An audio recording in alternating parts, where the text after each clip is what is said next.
Now is not the time to end fossil fuels. The time to end fossil fuels was 30 years ago, when we learnt that their benefits come paired with a secret and serious harm. Fossil fuels cause the warming of the atmospheric and oceanic systems that sustain humanity. And as far back as the mid-20th century, scientists began pulling strings of causal connection between the burning of fossil fuels and measured increases in global temperatures. Converging lines of independent and heavily reviewed science point to the same answer. It's us. We have never been so sure of something in the history of scientific inquiry. Privately, scientists and fossil fuel companies back in the 80s and the 90s were sure of it too. Internal documents spoke of general scientific agreement that fossil fuels cause warming, yet they still chose to plant doubts around climate change, channeled through think tanks and misinformation. These were bad enough, but climate denial became supercharged when it became politicized. To the best of my knowledge, the molecular composition of the atmosphere doesn't hold any party membership. But since then, the climate has become infused with deep political meaning. Personality and identity fuel this phenomenon. Those who define themselves as against government intervention decided they must also define themselves as against the science to protect their beliefs. Climate denial is industrial strength identity politics with species-level consequences. And we have fallen so deep in this void that our new Prime Minister once openly clutched a lump of coal in Parliament. That rock had been coated in lacquer to protect those who hold it from lingering black stains by the fossil fuels lobby group that provided it to him. More recently, former prime ministers tell media outlets that carbon emissions are natural, harmless, and good for life. Governments prefer self-destruction over the realization of policies that contain the word emissions. Climate action is a monster that eats prime ministers. This is no accident. It's not about ideology or idiocy. As zero-emissions technology becomes cheaper than coal, those who once argued against intervention now want to force companies to keep decaying coal-fired power stations running way past their use-by date and to force taxpayers to fund new ones. These pendulum swings go deeper than just ideology. Every sincere effort to follow the science and rapidly reduce emissions in Australia has been flattened by a freight train of emotional denialism. And now fossil fuels have grown their roots deeper into society. We are literally surrounded by the consequences. Since the 70s, global CO2 emissions have more than doubled. Earth's average surface temperature has risen just under 1 degree Celsius, with every new year bringing a slew of broken records. We have always had bushfires and drought in Australia, but the trapping of heat inside the Earth's climate system is a steroid hit to these disasters, making them worse and far more frequent. Overlaid above natural variations in the Earth's climate system is the fingerprint of humanity. The chemical cradle of our species is not yet broken, but it is breaking. And this atmospheric disaster is the return on investment for those who pulled the starter pistol on history's most dangerous pseudoscience in the 20th century. So how do we fix this as fast as we need to? The electricity grid should be the easiest to decarbonize. It is managed through the symphonic wizardry of dispatch and scheduling, ranging from millisecond tweaks in frequency control to decades-long forecasts. I would watch this in real time back when I worked in wind farm analysis and monitoring. It's mathematics and it's music, and new technologies like wind and solar and storage were introduced into the mix. We played the same symphony but with different instruments. It is not coal that keeps your lights on. It's human ingenuity channeled through the funnels of science and engineering. The rapid decarbonization of our species means harnessing machines that are flexible, dispatchable, digitized, and clean.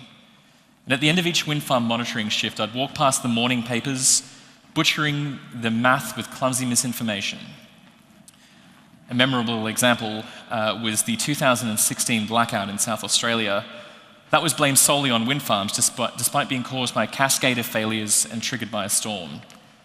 Blackouts are complex and they're rare. They're the perfect plasticine for the anxious to shape a crisis when they need one. It's not all bad news. Last Saturday, lightning strikes struck a major transition line and caused a huge blackout across Sydney. Quite a few might have experienced it directly.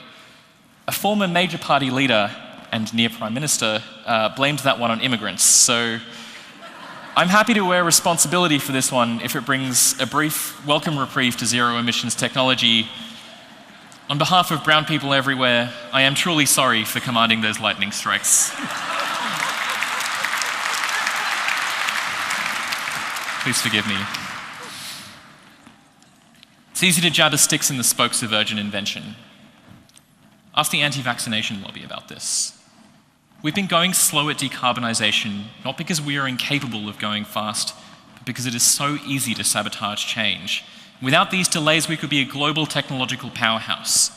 We could lead the world in zero emissions, agriculture, biofuels, and large-scale energy storage. Right now, when it comes to zero emissions technology, all we export to different countries are experts.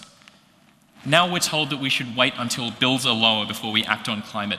And electricity bills have risen massively in the past decade. But we know with certainty that the reason for this has been overinvestment in network infrastructure alongside the concentration of market power and rising gas prices.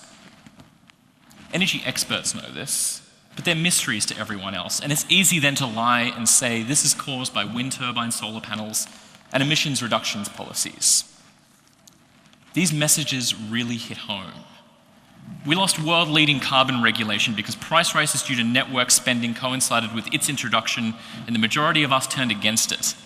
But how many of you are now ripping open incredibly cheap electricity bills now that our coal-dominated grid pollutes without consequence?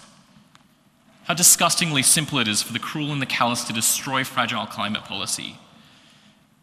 It's genuinely nauseating to spectate how tolerant we've become of damaging humanity for a short-term reward.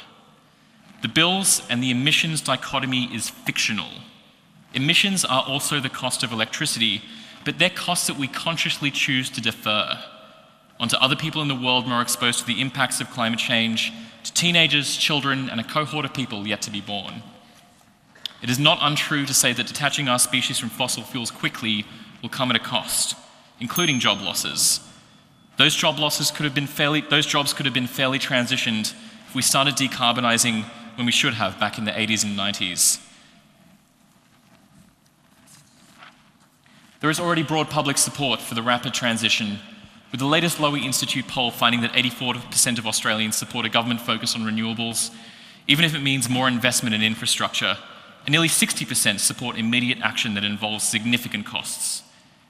This number was 36% in 2012. We're starting to see fingers of sunlight through the black fog we've lived in for years. And I don't want to be remembered as a generation that was faced with the most certain scientific warning of catastrophe in the history of our species and responded with a plea for immediate comfort at the price of massive future pain. We've become so desensitized and so exhausted. I understand the temptation to believe that we are incapable of saving ourselves as fast as we need to, because all these past delays have been so effective. But we can do this if we bring a refreshed focus on fairness of benefits and a full-throated summoning of the scientific and technological prowess of our species. I don't subscribe to the idea that Australians are incapable of leading the world in the science of energy upgrade, nor do I think we're too short-sighted to make a rapid transition fair, equitable, and empathetic to those most vulnerable. We can be the generation that builds technological responsibility and a pro-human philosophy into our cultural DNA. Today we're faced with a new catalogue of fictions pleading for delay as the walls of this trap thicken. We don't need to subscribe to the idea that we are not good enough to rapidly resolve this problem. And once we get past that, the power of human invention will do the rest. Thank you very much.